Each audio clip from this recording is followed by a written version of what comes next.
Bonjour à tous, je suis Sébastien de Rénovation Toiture Occitanie. Vous en avez l'habitude, je fais régulièrement des tutos d'entretien concernant l'amélioration de l'habitat. Et là aujourd'hui, vous pouvez le voir, je suis dans un grenier, donc on est en plein dedans, on ne peut pas trop se rater. Donc là, c'est un grenier avec une structure fermette industrielle.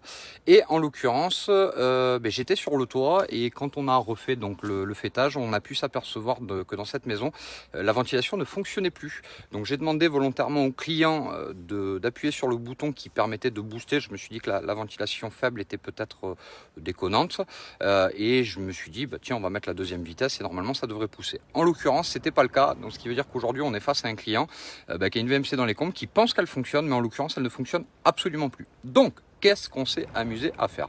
Là, petit tuto qui vous permet de regarder un petit peu qu'est-ce qu'on découvre nous quand on va démonter des ventilations mécanisées par extraction. Donc en l'occurrence, je le dis toujours, attention, une VMC c'est un élément électrique, donc on fait très attention, on met des dominos, on protège, on coupe le jeu, on fait pas n'importe quoi, et si on ne sait pas faire, surtout, on ne met pas les mains dedans, d'accord?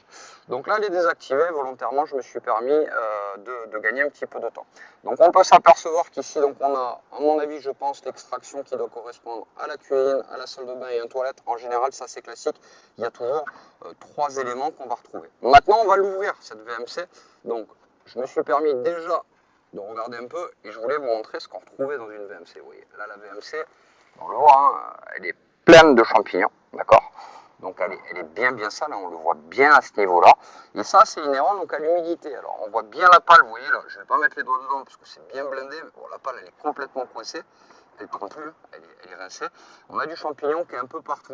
Et ça, c'est ce qui draine quand même l'humidité de votre maison. Donc vous voyez, c'est pas joujou. Donc celle-ci, elle est rincée, on n'en parle plus, elle est cramée. On voit le différentiel à cramer. Donc là, techniquement parlant, je le dis toujours, soyez vigilants sur la partie VMC. Peu de gens le savent, mais normalement, il faut les nettoyer vos VMC au moins une fois par an.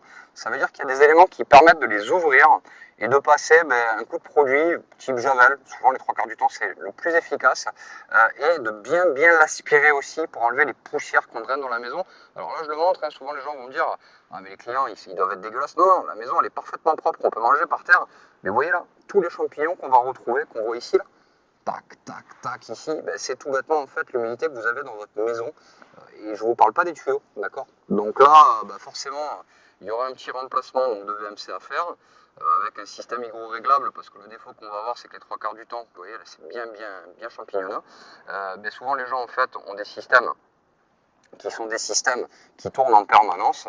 Donc économie d'énergie, pensez à vos factures, aujourd'hui c'est 20% de dépenses de votre consommation annuelle, la VMC. Donc on met des bouches hygro-réglables qui permettent tout bêtement de couper quand ça sert à rien, et quand ça sert, ça se met en route tout seul, d'accord?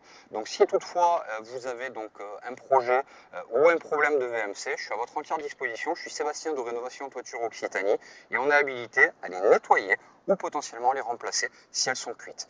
Pensez qu'aujourd'hui l'humidité dans la maison fait beaucoup de dégâts, notamment point de rosée, on va retrouver de l'humidité souvent aussi derrière les meubles, dans les salles de bain, dans les toilettes, dans les cuisines, à savoir qu'aujourd'hui ça permet quand même d'extraire et de recycler l'air qu'on va avoir dans la maison, puisque souvent l'air qu'on a dans la maison est beaucoup plus pollué que celui qui est dehors. Voilà. Donc si toutefois vous avez un projet, un seul numéro, 05 61 63 28 17.